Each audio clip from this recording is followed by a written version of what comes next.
어쨌든 여러분 안에 있는 것, 여러분 자신이 모르는 것이 여러분 안에 있을 수 있잖아요. 그러니까 여리고 성 이야기 하셨죠. 성처럼 높고 단단한 것, 그 벽이 아주 두꺼운 것들이 있거든요. 또 없는 분도 계시고. 그래서 그러한 것을 향해서 저도 그것을 어쨌든 주님의 마음으로 간절함으로 그 높이를 낮추고 그 두께를 좀 더 얇게 하면서 그런 것들을 좀 기경하려고 하는 그런 마음에 간절함이 있어요. 그래서 저는 항상 말씀을 잘 전하는데 초점을 두지 않아요. 여러분들이 들어봐서 알잖아요. 무슨 얘기를 하고 있는지. 그렇잖아요. 근데 빙글빙글 도는 것 같아도 주제는 한 가지예요. 그래서 여러분 안에 있는 것들을 어쨌든 주님의 역사하시는 능력으로 걷어내고 녹이고 또 깨끗하게 하고 정결하게 하고 해서 여러분들이 정결하면 그 은혜를 저도 누리고 저도 하나님께 감사하고 저의 정결함은 또 여러분에게 조금이나 또 도움이 될 수 있잖아요. 이러한 것을 통해서 이 교통을 통해서 우리가 점점 주님께로 가까이 가는 거잖아요. 그래서 저는 어떤 것도 주장하지 않아요. 그래서 제가 저희 이야기를 막 강요하거나 욕쓰면 이렇게 하지 않아요. 그래서 항상 여러분의 선택에 맡기고요. 그래서 어쨌든 그간에 우리 안에 우리도 모르는 사이에 너무 강한 것들이 있어요. 목이 부드러운 사람도 강한 게 있고요. 강한 사람은 자기가 다 알아. 강한 게 있다는 거. 나는 강하다는 거. 내가 말하면 싹 다 죽는다는 거. 다 알고 있어요. 이런 것들이 여러분 자신을 괴롭히는 주범이죠. 고정 단철이죠. 그래서 이러한 부분들이 정말 항복을 해야 되죠. 이러한 것들이 편안하게 우리 마음속에서 주님의 강물로, 성령의 강물로 흘러내려가야 돼요. 빠져나가야 돼요. 그래서 가장 알아듣기 쉬운 말씀으로는 여러분의 힘을 내야 된다. 여러분의 힘을 내면 힘의 원천이 주님이에요.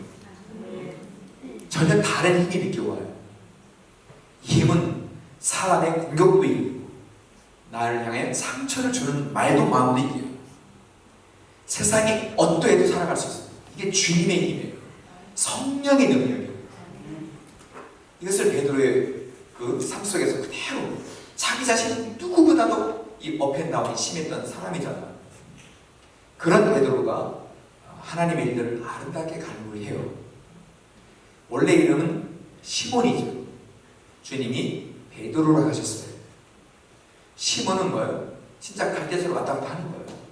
근데 드세게 왔다 갔다 하니까 그 삶이 얼마나 힘들겠습니까? 그 자신이. 근데 베드로 이것도 강한 거예요. 근데 베드로는 반석이거든요. 여러분들이 잘 아는 페트로스. 페트라는 원반석이고요. 페트로스는 원반석에서 나온 반석이에요. 그러니까 주님 반석을 말하는 건 아니지만 베드로, 페트로스라고 하는 것은 이제 그 심령이 업앤다운 하지 않는다는 거예요. 요동치 않은 견고한 힘이 생긴 거예요. 그래서 예수님 승천하신 그 이후에 자기가 가장 두려웠던 대상들, 유대인들, 그 지도자들, 제사장들, 대제사장들 향하여 너희가 죽인 예수가 그리스도라고 선포하잖아.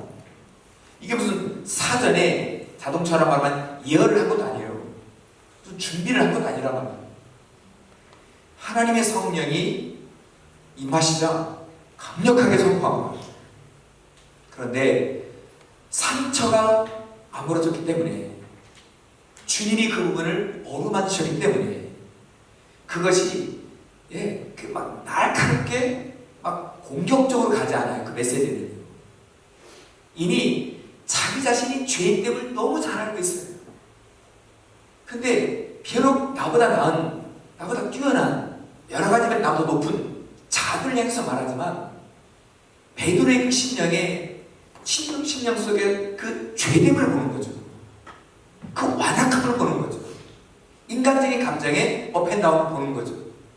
자기 만족에 자기 자랑에 빠져있는 제사장들을 보는 거잖아요. 그들을 향한 주님을 전하는 거예요. 그래서 그 마음이 처음 순수했기 때문에 내가 어찌할까 하면서 내가 어떻게 하면 되겠냐고 이 회개가 일어나잖아요. 논리 정연한 메시지에 회개하지 않을 수 있어요. 논리 정연한 메시지가 360을 가면요, 이 머리가 탁탁해집니다. 문제는 그것을 고지식이라고 합니다. 더 알아듣기 심한 걸 고집이라고 합니다. 부드럽지 않아요. 그래, 이해할 수도 없고 용납할 수도 없고, 주님의 마음이 아니라 내 감정입니다. 그것도 날카로운 내 생각의 감정. 그게 사람을 변화시키지 않습니다. 더 긴장하게 하죠. 나에 대해서 의식하게 한다는 거죠. 그래서 우리 마음들, 내 마음들이 풀어져야 됩니다. 내 힘, 내 의지가 아니라고 이스라엘 후기 선자들이 한결같이 말했습니다. 그런 힘과 그런 능력이 아니라 주의 영이라는, 하나님의 영이 천지를 창조하신 영이고요, 하나님의 모든 역사들을 이루어가시는 능력의 힘이십니다. 주의 힘, 정말로 주님의 힘을 입었을 때 힘인데 너무 온유한 거 있죠.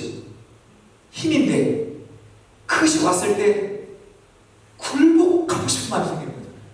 제가 쫙 드립니다. 주의 다른 분이 없습니다. 오직 주밖에 없습니다. 앞에 있는 강한 사람을 두려워하지 않아요. 온유한 사람은 강한 사람을 두려워하지 않아요. 강한 사람일수록 상대방 누구 한쪽은 꺾어지는 거예요. 딱 보고. 그렇지 않아요? 알아본다니까요. 범사 욕을 하는 분이요, 더 센 욕을 하면 다 꺾입니다. 그리고 어떻게 해요? 형이 귀신같이 하는 겁니다. 근데 온유한 사람은 강한 사람이든 욕을 달고 사람이든 의식하지 않아요. 잘 지내셨죠? 아침은 전혀 속말하지 않고 인사해요. 그렇지 않아요. 무서워하지 않아요. 오히려 인사 왜 이러시지? 많이 굳어 계시는구나. 좀 풀으세요. 이렇게 말하고 싶은 거죠. 그렇지 않아요. 근데 그렇게 말하면 어떻게 해요? 뭐가 날아올까봐. 그렇지 않아요. 그래서 시간을 좀 하는 거예요. 시간을 편하게. 그래서 오늘 이 시간 저희들이 만난 만큼 주님이 기억을 하시는 거죠. 네. 그러니까 오늘보다 내일, 내일보다 그 다음이 정말 선망이에요. 정말 밝은 희망입니다. 주님이 나의 주인 되실 때, 자, 옆에 분들에게 복음을 전해주실래요? 성격이 아니라 성령입니다.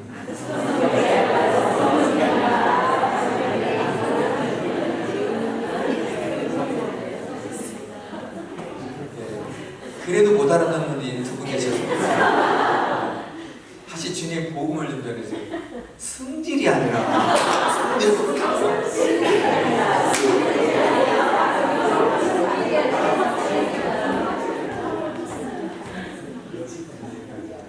그 승질로 상처를 당하는 사람도 오래가죠. 그러나 승질을 내는 사람들은 비참합니다. 화를 내는 쪽이 비참한 거예요. 다른 쪽은 파편을 가지고. 그래서 저도 살아보니까, 이렇게 살아보니까 승질 내서 남는 거 하나도 없습니다. 다 나쁜 것만 남았어요. 그리고 안 변하고. 그래서 저는 저나 우리에게 서로 간에 우리 상처를 입히는 사람들 있잖아요. 그 사람 안에 그 문제가 있는 거예요. 그리고 나도 상처를 입히는 당사자일 수 있는 거예요. 그래서 상대방을 제가 말씀드릴 때 천사로 전제하고 있는 거 아니에요. 상대방이 잘못한 게 있다 이거죠. 다 인정하고 전제로 말씀드리는 거예요. 근데 문제는 그것을 소화시키지 못하는 나도 있잖아요. 그거보다 더 배로 갚아주는 나도 있잖아요. 더 나쁜 것은 그 사람 모르게 하는 거예요. 그 사람 모르게 하는 거예요. 참담함을 느끼게. 인생 살 맛을 이렇게 근데 정말 주님의 마음, 주님의 성령 우리 안에 자리 잡잖아요. 어떻게 하면 도울까? 어떻게 하면 정말 격려가 될까? 그래서 자, 말이라는 것도 말을 조심하는 것은 내 의지로 조심하는 거예요. 근데 이런 것들이 빠져나가잖아요. 조심하지 않아요. 그것을 고민하지 않고 더 주님의 마음을 하는 거예요.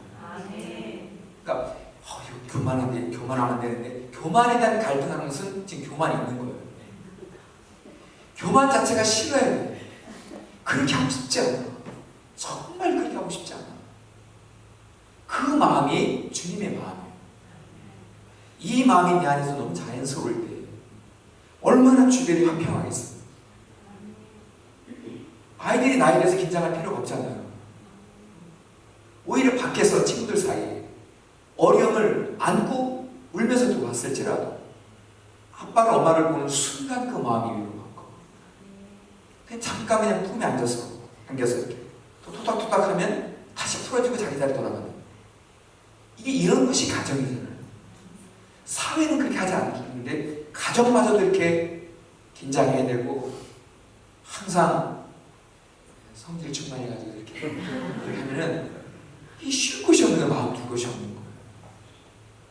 여러분요, 진정으로 옳고 끝까지 옳은 것은 온유함이에요. 이것이 주님 아버지의 마음이에요. 그게 마지막으로 옳은 거고 지금도 옳은 거고. 그런데 내가 지금 옳다는 걸 주장하는 것은 그때뿐이에요. 돌아서면 그것 때문에 자기 가슴 칩니다. 그때 옳은 걸 주장하는 것 때문에 회개한다니까요. 그게 자기 발등을 찍은 건 알아요. 그것 때문에 가정을 사막으로 만든 것도 나중에 알게 됩니다. 그러니까 성령의 열매라고 하는 것은 성령이 차올라서 내는 거예요. 내 의지적인 결단과 노력이 아니에요. 내 몸을 치는 게 아니란 말이에요. 도대체 이성질 가지고 어떻게 이성질 자기 몸을 치지 마시라니까요. 정말 내 몸을 잘 보호해 주셔야 돼요. 왜? 나중에 진짜 아름답게 변화되면 알아요. 이 몸이 열일한다는 거. 많은 사람들이 열일한다는 거. 그러니까 아빠가 없었으면 우리 어떻게 할 뻔했냐고. 아빠가 내 아빠였어 너무 좋다고. 똑같은 아빠지만 겉모습은요. 신령이 바뀌면 똑같은 아빠가 너무 소중합니다. 우리 가정이 진짜 주님의 등불이죠. 이렇게 바뀔 수 있는 게 우리 몸이기 때문에 이 몸을 학대하지 말아요. 잘못을 몸에 달지라도 승질을 냈다 할지라도 또 승질 내는 거 얼마나 힘들어요. 승질 내고 아무도 위로하지 않지. 나는 너를 잘 안다. 너도 바르게 있으니까 그랬겠지. 얼마나 승질 내는 힘들어요. 너 좀 쉬라고. 가라앉혀주고 보듬어주고 인정해주고. 이거 죄 아니에요. 죄를 두둔하는 게 아니라 이거. 그 이후의 후회와 자책이 죄예요. 그런 나를 긍휼히 여겨주는 거잖아요. 그런 나를 불쌍히 여겨주는 거. 왜 그 순간 내가 참지를 못했을까? 받은 게 있는 거예요. 나쁜 사람에게 받은 게 있는 거잖아요. 그렇기 때문에 내가 나를 위로해줘야 돼요. 그것도 성령의 능력이에요. 정말로 주님의 능력이에요. 그렇게 하면서 성질이 빠져나가는 거예요. 성질이 내 안에 있을 것이 없는 거예요. 그래서 정말 주님의 마음이 우리 안에 자리를 잘 잡아갈 수 있도록 하면, 자, 우리는 그동안에 주님하면 사명이었어요. 주님하면 딱 끝이었어요. 그러기 때문에 힘든 거예요. 사명감으로 가면 어떻게 살아요? 사명감을 어떻게 해서 삶 끝날까지 사냐 이거예요. 왜 주와 아름답게 동행한다고 말하지 않아요? 그 사명의 길이 주와 함께 아름답게 동행하는 거 아닌가요? 비록 주님의 일들을 하지만 주님과 함께 동행함으로 주님의 내가 다 받는 거예요. 주님의 만지심을 내가 다 받는 거예요. 내가 정말 하늘의 천사처럼 내려가고 정말 사모할 분은 사랑할 분은 주님밖에 없고요. 그래서 주님을 만나면 주님 만날수록 사랑은 이제는 목적 대상하지 않아요. 그건 주님의 몫이에요. 그리고 내가 더 주님으로 닮아가려고 한단 말이에요. 그게 너무 사모가 되니까 정말 주님이면 좋겠어요. 주님의 마음은 좋겠어요. 오병이어의 기적을 일으키고 그걸 돌아서 나올 수 있는 거. 그리고 아버지와 동대하는 그분의 그 마음. 그 자리가 너무나 좋은 자리잖아요. 기회 있는 자리잖아요. 눈빛이 다 달라졌어요. 예수님 바라보는 눈빛이. 근데 그 눈빛을 원치 않으시는 거예요. 그들의 그런 요구를 주님은 원하지 않는 거예요. 해서 아버지께로 가는 거예요. 주의 백성들의 마음이 아버지께로 가기를 원하는 거예요. 이 땅에 내려온 이상 하나님과 동등됨을 취하지 않았기 때문에 하나님만 여전히 계시기 때문에 아버지께로 그 마음들이 가도록 하는 거예요. 그게 중보자고 그것이 메시아잖아요. 그리스도의 그 삶을 얼마나 아름답게 감당하셨어요. 그래서 사명이 아니라 주와 함께 사는 거예요. 무슨 일을 하든지 어떤 일을 하든지. 그렇기 때문에 때로는 우리 아이들이 감당할 수 없는 일을 감당하잖아요. 그 아이들에게 뭘 돈으로 계산해서 이번에 내가 엄청난 일이다 너한테 700만 원이다 이것도 좀 깎아준 거다. 그게 아니라